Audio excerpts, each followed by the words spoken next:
এই দুনিয়া হচ্ছে সিজনুল লিল মুমিন। নবীজি বলছেন আর দুনিয়া সিজনুল লিল মুমিন, দুনিয়া মুমিনদের জন্য কারাগার।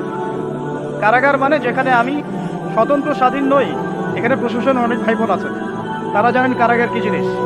আর যারা দুই একবার যাওয়া আসা করেছে ওরা জানে কি জিনিস। এখানে আপনার কোনো ব্যক্তি স্বাধীনতা নাই।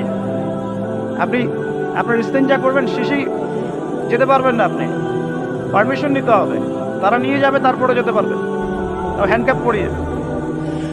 দুনিয়া সিজনুল লিল মুমিন, দুনিয়া মুমিনদের কারাগার।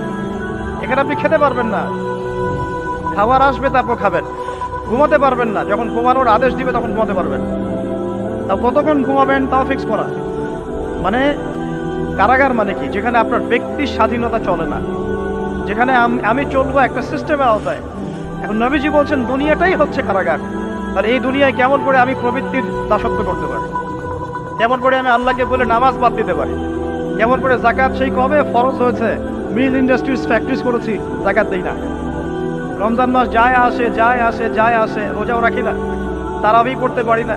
কোরআন আমার সামনে মানুষ তেলাওয়াত করে, কোরআন আবার ঘরে পড়ে আছে, শেলফের উপরে ধুলাও আছে, শেলফের উপরে কোরআন ধুলাওয়ালা, ধুলো মাখা। কোরআন পড়ার তৌফিক হয় না, নবীর হাদিসগুলো চর্চা করার তৌফিক হচ্ছে না, ইসলামিক বইপত্র পড়তে পারি না।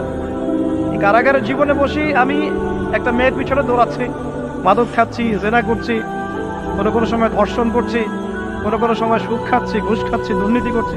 এই কারাগারের জীবনে বসেই, যেখানে আমার কোনো ব্যক্তি স্বাধীনতা নাই। তাহলে কারাগারের জীবনের মেয়াদ যখন শেষ হবে, যখন তাকে এখান থেকে বের করে নিয়ে আসা হবে, অর্থাৎ মৃত্যু, তখন তার সাথে কিরকম রিমান্ডে আচরণ করা হবে এটা ভালো করে বুঝে না। নবীজি বলছেন আদ-দুনিয়া সিজনুল লিল মুমিন ওয়াল জান্নাতু লিল কাফির। কাফেরদের জন্য, মুশরিকদের জন্য এই দুনিয়াটা হচ্ছে জান্নাত। জান্নাত মানে কি? যা ইচ্ছা তাই করতে পারো। জান্নাত মানে কি? আপনি চাচ্ছেন আল্লাহ আমি এখন একটা খামর চাই, শরাব আপনার সামনে হাজির, চিন্তা করার সাথে সাথে। জান্নাত মানে কি? আল্লাহ আমি আপনাকে দেখতে চাই, আল্লাহকে আপনি দেখতে পারবেন। জান্নাত মানে কি? আপনি মধুর নহর, দুধের নহর, পানির নহর, শরাবের নহর, হুরে নিঈন চতুর্দিকে ঘোরাফেরা করছে। একজন নিম্নমানের জান্নাতি, মানে সবচেয়ে শেষের দিকে যারা জান্নাতে যাবে, তাদের সাথেই দুজন করে হুরে নিঈন, আহাল পরিবার তো আছেই, গিলমান পানপাত তুলে চারপাশে ঘোরাফেরা করবে। জান্নাত মানে কি? যেখানে যা ইচ্ছা তাই করা যাবে, বলার কেউ নাই, বাধা দেওয়ার কেউ নাই, সেখানে কোনো মৃত্যু নাই, সেখানে কোনো অহেতুক কথাবার্তাও নাই, কোনো গান গল্প নাই, কোনো মিথ্যা নাই, কষ্টের ক্লেশ মাত্র নাই, থুতু ফেলতে হবে না। জান্নাত মানে থুতু ফেলতে হবে না। জান্নাত মানে হাঁচি হবে না, নাক ছাড়তে হবে না। জান্নাত মানে ইস্তেঞ্জা, পেশাব পায়খানা করার টেনশন নাই। মানুষ খাবার খাবে, একটা ঢেকুর তুলবে, ব্যাস খাবার হজম হয়ে গেছে। আর জান্নাতের সবচেয়ে বড় বিষয়টা কি? আল্লাহ পাককে আমরা এই চোখ দিয়ে দেখতে পারবো ইনশাআল্লাহ। আর তার সমকক্ষ একটা বিষয় হচ্ছে আল্লাহ পাক বলে দিবেন যে আমি তোমাদের সবার উপর সন্তুষ্ট হয়ে গেলাম, যাও কোনোদিন অসন্তুষ্ট হবে। ব্যাস দ্যাটস ইট। এখন আপনি যত কিছুই করেন এই বস্তুবাদী জীবনে, মনে একটা ভয় থেকে যাবে।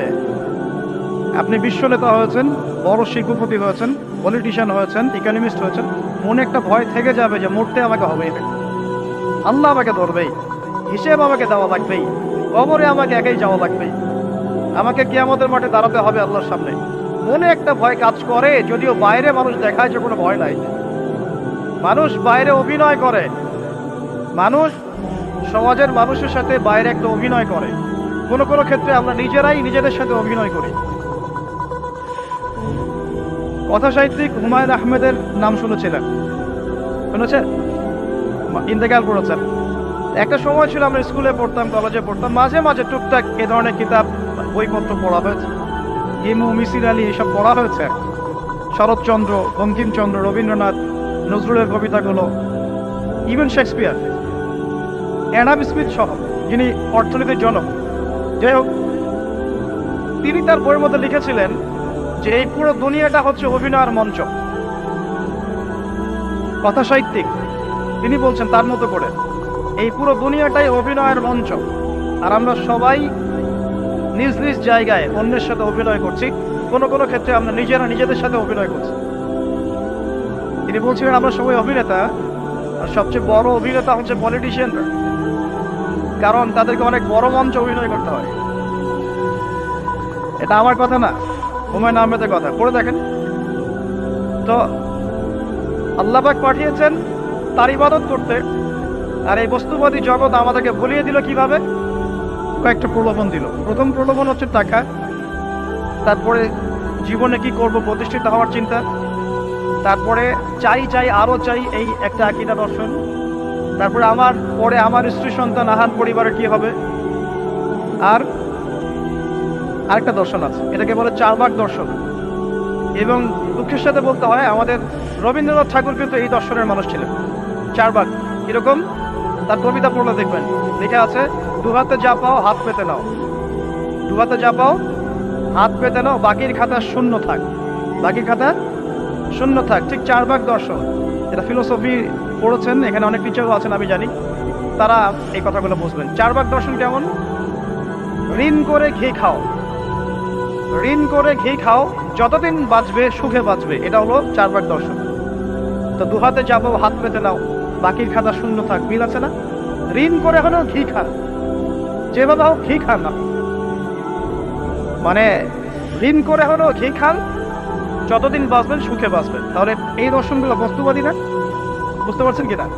মেটেরিয়ালিজম, বস্তুবাদিতা, মানে আপনি চোখের সামনে যা দেখছেন এই দুনিয়া, যেভাবে হোক অর্জন করে নেন, বাকির খাতা শূন্য থাক। ইসলামিক কনসেপ্ট এর টোটাল ডিফারেন্ট কনসেপ্ট। ইসলামের ঈমান, আকীদা, ইসলাম, পরকাল, মুহাম্মদ সাল্লাল্লাহু আলাইহি ওয়াসাল্লামের আদর্শ সম্পূর্ণ ডিফারেন্ট। আমরা বলি কি, এই দুনিয়াতে আমরা মুসাফির, দুনিয়াতে আমরা কি মুসাফির, কে কতদিন থাকবো কোনো ঠিক নাই।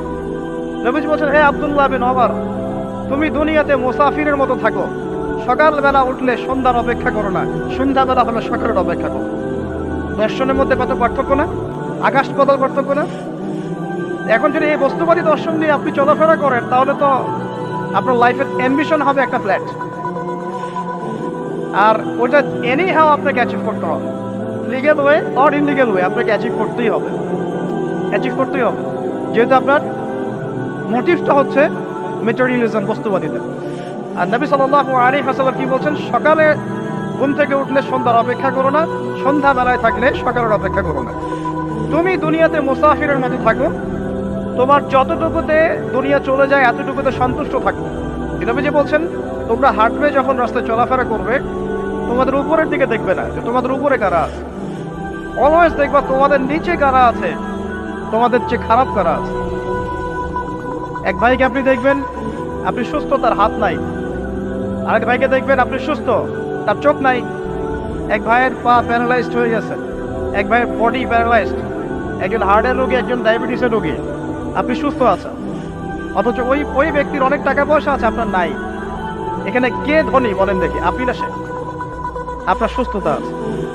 আরেক ভাইয়ের অনেক বড় বড় ফ্ল্যাটস, কিন্তু আপনার এতটুকু নাই, ছোট্ট একটা বাসা। আপনার কষ্ট লাগে, আমারও যদি এমন হতো। ওই বাসায় গিয়ে দেখলেন যে ইন্টারনালি সে ব্যক্তি সুখে নাই, তার পরিবারে অশান্তি, তার পরিবারে হৃদ্যতা ভালোবাসার বন্ধন নাই, আপনার পরিবারে আছে। একটা রিক্সাওয়ালা সারাদিন রিক্সা চালিয়ে 400-500-1000 টাকা আর্ন করে বাসায় চলে গেল, গিয়ে বাসা আলু ভর্তা, ডিম ভাজা, ডাল দিয়ে ভাত খাচ্ছে, সুখে আছে, দিনবি বউয়ের সাথে গল্প করছে, চাঁদ দেখছে। আর সেই তো কবে আপনি ওয়াইফ কিনে চাঁদ দেখেছেন ঠিক নাই, আপনি টাকা অর্জন করার নেশায় বছরের পর বছর স্ত্রী থেকে দূরে আছে, দেখারই সৌভাগ্য হয়। আসলে সুখ কাকে বলে, সুখটা কি জিনিস? ঢাকাবাসীকে সুখ বোঝানো দরকার। সুখটা কি জিনিস? যখন আপনি বা আমি নিজেকেও বলছি, যখন আমরা আল্লাহকে পাবো, আল্লাহ পাকের ইবাদতের মধ্য দিয়ে, রাসূলের সুন্নতের মধ্য দিয়ে অল্পে তুষ্ট থাকতে পারবো, যা আছে এতে শুকরিয়া আদায় করবো, আপনার চেয়ে সুখী মানুষ দুনিয়াতে কেউ নাই, কেউ নাই দুনিয়াতে। কিন্তু বস্তুবাদিতা আপনাকে এই আকীদা আদর্শ থেকে সম্পূর্ণ ডিমোটিভেট করে দিবে। আপনাকে খালি চাই চাই আরো চাই, ওই যে দু হাতে যাবো হাত পেতে নাও, বাকির খাতা শূন্য থাক। আর আমাদের দর্শন, দু হাতে যাবো হাত পেতে নাও না, বরং দুনিয়াতে যতটুকু পাও এতটুকুতে সন্তুষ্ট থাকো, বাকির খাতা শূন্য থাক না, বাকির খাতা পূর্ণ হোক।